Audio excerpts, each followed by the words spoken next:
बेहाय जोंहा उदालगुरि जिल्ला हिसाबै मोनब्रै एलएसियावहाय जोंहा 1522 आर्टिस्टफोर दङ मोसाग्रा। दा जोंहा बेवहाय टंला 48 टंला एलएसि हिसाबै जोंहा बेवहाय 522 जन दङ आरोखि 522 जन दङ आरो बिनि उनाव दरं पाटखौबो बेयाव होदो 74 जन टोटेल 596 आर्टिस्टआ बेवहाय माने सोलोंगासिनो दङ आरो बेबायदि। ओमफ्राय बेखिनियानो आरो जोंहा बेवहाय जोंहा उदालगुरि जिल्ला हिसाबै 48 जन मास्टार ट्रेनार जोंनि उदालगुरि जिल्लायाव थिनहरदों। खिन्थु मोनब्रै एलएसियाव जों 12 जन रानदों आरो दिनै बे टंला एलएसियाव 12 जन फैनाय जादों आरोखि मास्टार ट्रेनार। बेयो सानथामनि थाखाय जागोन 8, 9, 10 सिम जोंहा एलएसि लेभेलाव ट्रेनिं जागोन। 8, 9, 10 सिम मास्टार ट्रेनारफोरा ट्रेनिं खालामनानै जोंहा 11 तारिखआव जोंहा सर'सजायाव लांनाय जागोन गथ'फोरखौ। ओमफ्राय 12 तारिखनिफ्राय जोंहा रिहार्सल जागोन। 12, 13, 14, 15 सिम रिहार्सल जागोन। जोंहा 15 तारिखआव हयथ' मेगा रिहार्सल ड्रेसजों जागोन। ओमफ्राय 16 तारिखआव एसे रेस्ट मोनगोन। 17 तारिखआव जोङो भारतनि गाहाय मन्त्रि एबा जोंनि बयनिबो आंगोनि मन्त्रि बिथां नरेन्द्र मदि सारनि सिगाङाव जोङो 10,000निबो बांसिन 10,000 अधिक आरोखि 10,000निबो बांसिन मोसाखावरिया मोसानानै देखायगोन आरोखि। जों नुनो मोनदों गोदान मोनसे मोसानाय बायदि बहुत खस्थ'यै जों नंगौ। दाहाय जोङो बागुरुम्बा मोसानाया ओरैनो जेनेरेलि जोङो 4 मिनिट एबा 5 मिनिटआवनो जोबो आरोखि। खिन्थु बेखौहाय जोङो बुहुम दरबाराव मोसाना देखायनांगौब्ला जोङो गिबि मन्थ्रिनि सिगाङाव देखायनांगौब्ला जोंहा जेरै बिहु जुमुरा जेरै 15 मिनिटयै मोनसे टाइम डिउरेसन खानानै मोसादों।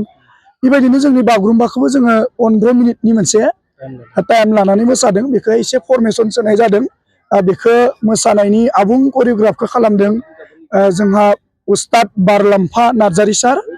जोंहा बिथाङा मोसानाय करिय'ग्राफखौ खालामदों आरो टेकनिकेलि करिय'ग्राफार बेखाय जोंहा राजेश बर' सार बिथाङा खालामदों।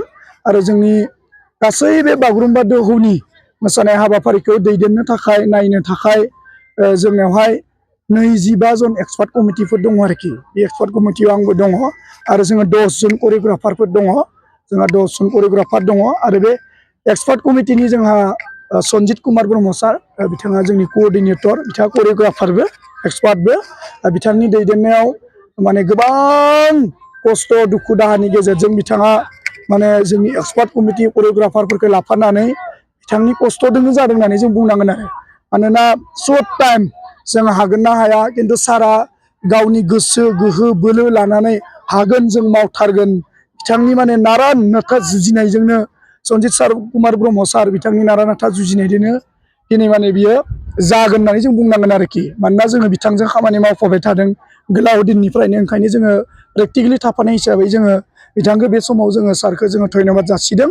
जों आसामनि गिबि मन्त्रि डक्टर हिमन्त बिश्व शर्मा सार बिथांखौ जोङो बहुत धन्यबाद जासिदों।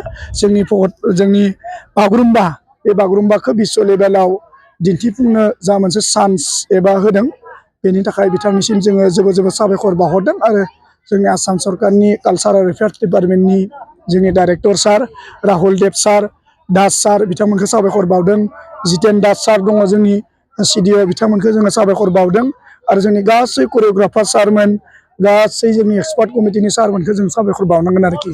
नैबे समाव मोसाखावरि बिथांमोननि बे सोलोंथाइ लानाय रोंनाय रोङिनि बेलायाव माबायदि? दाथ' जोङो बागुरुम्बा हिसाबै बर' माहारिया गोदो गोदायनिफ्रायनो रायजो जाजेननो सोलोंबोनायनिफ्राय बागुरुम्बाखौ बयबो मोसाबोदों। बिदि हिसाबै बागुरुम्बा मोसानायखौ जि रोङै बारा गैया आरोखि जोंनियाव खुब खम रोंनाया बारा रोङैया खम ओंखारगोन आरोखि।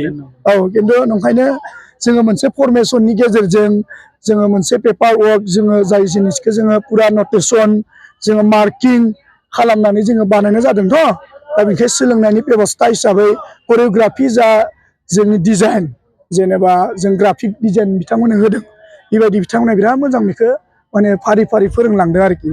जोङो मास्टार ट्रेनार बिथांमोनखौ गुवाहाटीनि सर'सजायाव जोङो दाख्लै सानब्रै सानथाम जों ट्रेनिं होखाबाय। बिथांमोनानो दा अल आसामाव LAC लेभेलाव दिनैनिफ्राय फोरोंदों आरोखि।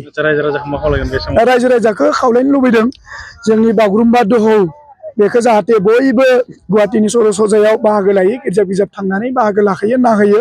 बर'नि मोनसे बियो जारिमिनारि हाबाफारि। दा बे हाबाफारियाव जाहाथे बयबो बाहागो लायो बेखौ खावलायदों। आरो जोंनि आर्टिस्ट बिथांमोनखौ जाहाथे बयबो हेफाजाब मदद थुलुंगा होयो ओनसोलनि आर्टिस्ट बिथांमोनखौ बेखौनो खावलायगोन आरोखि थेंक इउ गोजोन्थों